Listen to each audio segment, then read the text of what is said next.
voulez parler à l'humanité. Le silence. Le silence. Le silence de quoi? En fait, je vais vous parler en République démocratique du Congo, les ex-Zaïre. Vous savez, ce pays d'Afrique centrale. Ce pays d'Afrique centrale qui a connu tous les crimes du monde, toutes les atrocités du monde. Depuis la colonisation, l'esclavage, le génocide des rois belges à l'époque de la révolution de pneus, de caoutchouc. On a coupé les bras et les mains des Congolais. Aujourd'hui, on est au XXIe siècle, on se retrouve dans le même système. Ce silence qui continue. Depuis 1996, on tue, on viole, on pille, on massacre la République démocratique du Congo. Et l'humanité est silencieuse par rapport à ça. Silencieuse par rapport à ça. Nous demandons à tous les citoyens du monde, parce que le système mondial qui est composé des Occidentaux, la France-Afrique, les Anglo-Saxons, tous ces mondes-là se sont tués par rapport aux crimes qui sont commis en République démocratique du Congo. C'est là pourquoi? Parce que tout ce qui se passe là-bas, c'est à cause des matières premières, à cause des coltons, à cause de tout ce qui est casserie, tout ce qui font que le monde électronique puisse se tourner. Et cela donne qu'en République démocratique du Congo, il y a plus de 8 millions de morts et on tue ces gens-là et dans le silence le plus total. Et nous, ce que nous demandons, aujourd'hui, il y a des commanditaires qui sont ici en Occident, qui sont des anglo-saxons, tous ces multinationales. Je ne parle pas des citoyens européens, je ne parle pas des citoyens lambda, je parle des autorités, de tout ce système mondial qui est régulé, qui est l'économie qui fait que l'homme congolais a été chosifié. Je dis, l'homme congolais a été chosifié, on viole, on tue. Vous tapez sur Google, sur Internet, tous les mots horribles qui peuvent vous venir en tête et vous rajoutez derrière la République démocratique du Congo, vous allez voir des massacres, des viols, on tue. Et cela dans l'impunité le plus totale. Il y a un certain Hippolyte Kanambe qui est à la tête de ce pays-là. C'est ce qu'on appelle aujourd'hui Joseph Kabila. Celui-là, ce n'est pas un fils du pays. Et non, mais seulement il est fils du pays, ça fait 16 ans qu'il est au pouvoir et on dénombre aujourd'hui plus de 8 millions de morts. Il n'y a pas d'enquête, il n'y a rien. On tue son peuple, il ne bouge même pas. Son gouvernement assiste impunément et même complice de toutes ces atrocités avec les CNDP, M23, les Rwanda, l'Ouganda, le Burundi. Nous ne voulons plus de cet exécutant de Kabila et son système, le gouvernement congolais, qui est complice de tous ces massacres qui se vivent en République démocratique du Congo. Malheureusement, je n'ai pas de photos odieuses, je n'ai pas de photos choquantes à vous montrer, mais je vous demande l'humanité. Il ne faut pas qu'il y ait 2 poids 2 mesures. Un citoyen congolais doit être considéré au même niveau qu'un citoyen syrien. Allez chercher, n'attendez pas que le média international vous parle parce que le média international est corrompu par le système mondial, par les multinationales.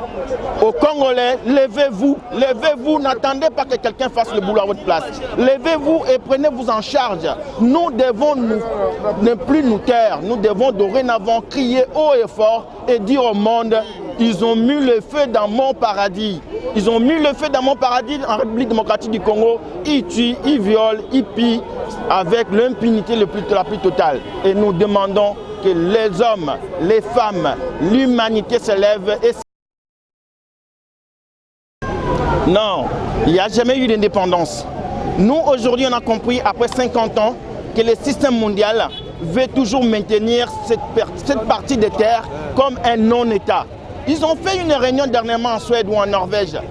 C'est comme un certain Berlin bis, où ils ont parlé du Congo sans qu'il y ait des Congolais dedans. Comment voulez-vous que nous puissions considérer que ce pays-là est indépendant?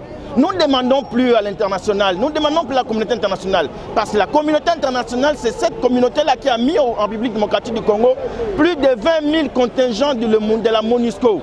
Et cela depuis 2001-2002. Et à ce jour, cette MONUSCO assiste compte des morts. Alors on se dit aujourd'hui, cette MONUSCO et la communauté internationale ne jouent pas son rôle qu'il devrait jouer en République démocratique du Congo. Et nous-mêmes Congolais, nous demandons à nos confrères et à toute l'humanité, les citoyens du monde, de pouvoir se lever et dénoncer cela parce que l'ONU, la MONUSCO, a échoué à sa mission de protéger les hommes et la circulation des hommes et des femmes en République démocratique du Congo.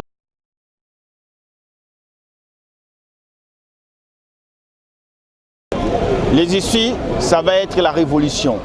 Et quand je parle de la révolution, on va tout balayer. Tout ce que vous nous appelez aujourd'hui l'opposition, la vraie opposition de ces gouvernements-là, c'est la diaspora.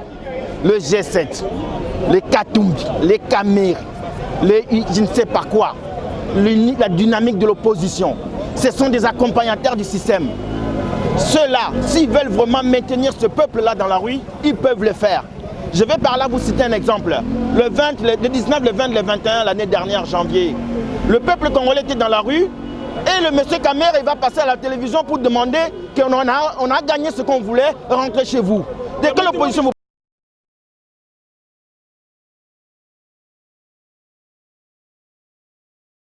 Je déplore cet attentat qui a été commis sur elle. Oui. Mais ce que je demande, que Bazaïb a dit la vérité au peuple congolais.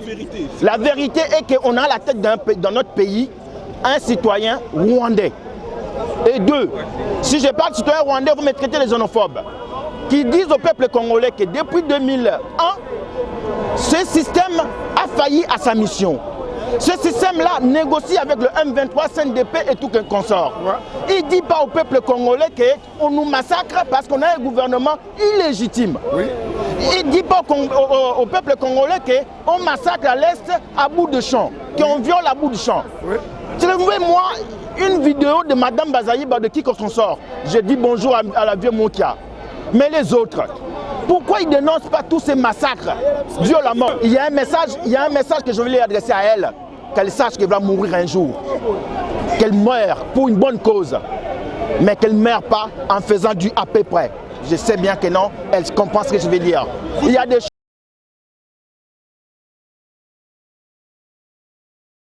Oui, bien sûr, c'est la fameuse musique qu'on veut nous faire croire que comme on est mal organisé, on ne fait rien. Qu'est-ce que nous proposons? Nous proposons que les choses puissent se faire correctement. C'est-à-dire quoi? Qu'il y ait aujourd'hui une transition, je propose. Après, on ne va pas me dire que non, je propose contre ce soit.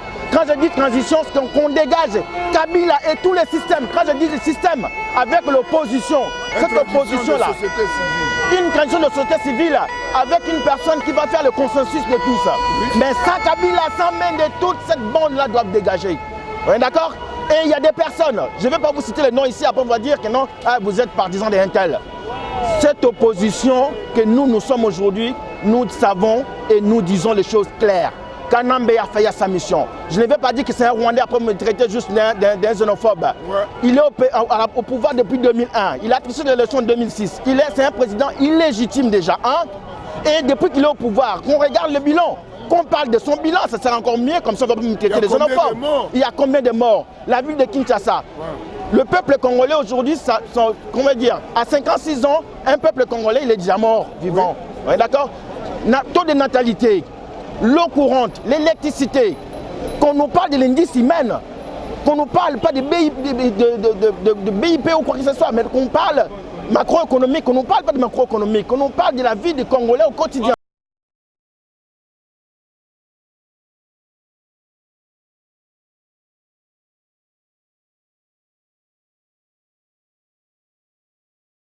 Non, il n'y a pas de logiciel à voir.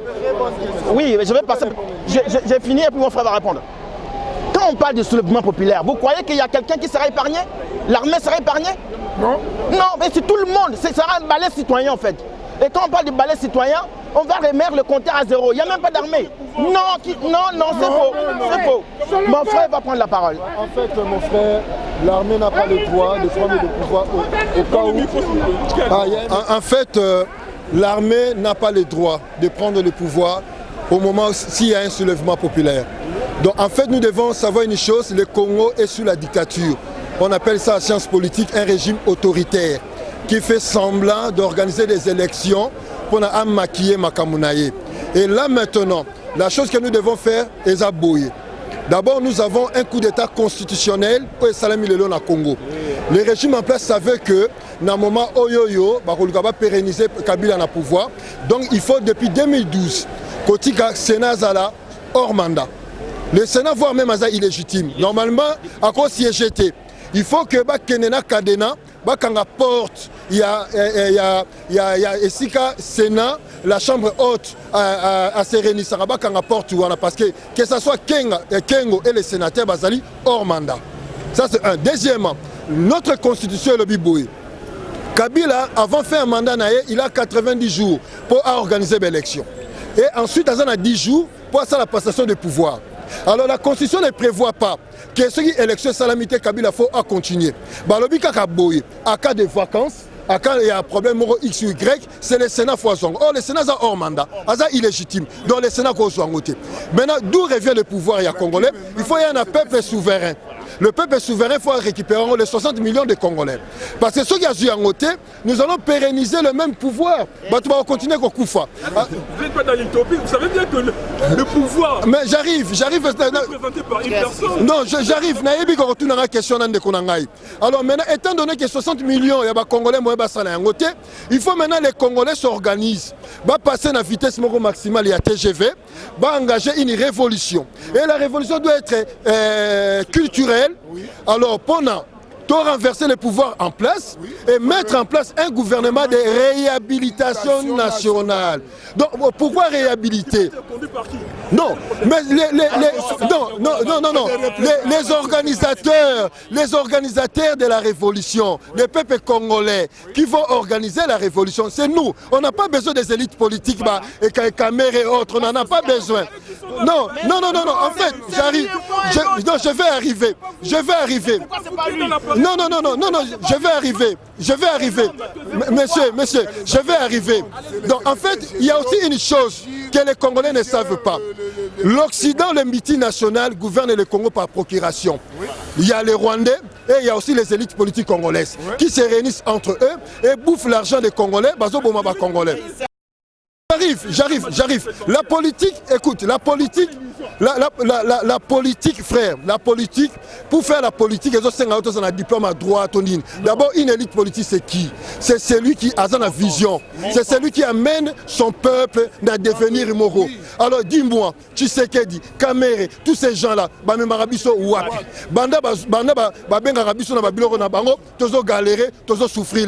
alors, la chose, elle est simple, mon frère.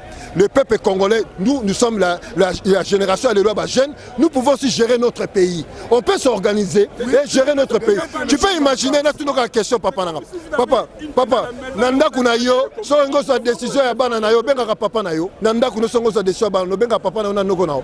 Non. Yeb sanga, nanda kuna yo, so ngo sa décision ya mwasi no, to bana, benga papa na noko na yo. J'arrive. Donc c'est la même chose. Donc nous ne pouvons pas continuer dans la reproduction sociale où on voit les Kengo et tous ces gens-là continuent à nous gouverner. Non. Ils ont fait tant à Bango, ils vont faillir dans l'ambition à Bango, ils n'ont plus le droit de gouverner. Maintenant, la proposition elle est simple. D'abord là on parle des élections. D'abord tu sais, élection c'est quoi? Voter c'est quoi d'abord? Voter c'est comme un chèque à blanc. Au signaler Moutopé si Moutou. Alors comment tu peux voter sur Oyebi Valérie à voter? Votre ngolo bake naza incapable de gérer et je t'invite à gérer la place nangai. Alors ça c'est un. Deuxièmement, on ne peut pas faire les élections à un moment où à l'est du pays il y a l'insécurité. Il y a l'insécurité. Il faut battre yeba pourquoi bazo voter. Pourquoi bazo voter. Alors le gouvernement qui chasse ça a ça un mécanisme a yeba ki yango que un jour ko sala boyer nako informer batuté pourquoi faut pas voter nako sala pour pérenniser le pouvoir. Le temps est fini. Ba congolais ba ndiko kufa banda conférence de Berlin.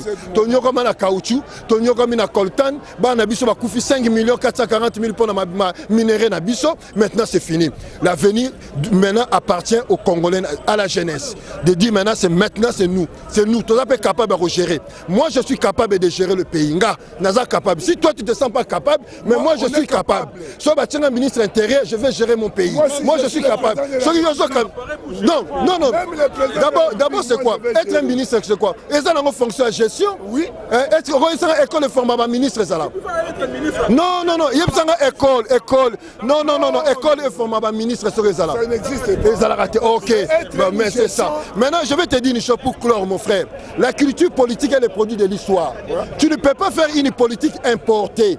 Tu ne peux pas faire une démocratie importée. Tu dois te référer à ton propre histoire. Histoire nayo, comment tes ancêtres ont pu organiser la société Nabiso avant la colonisation.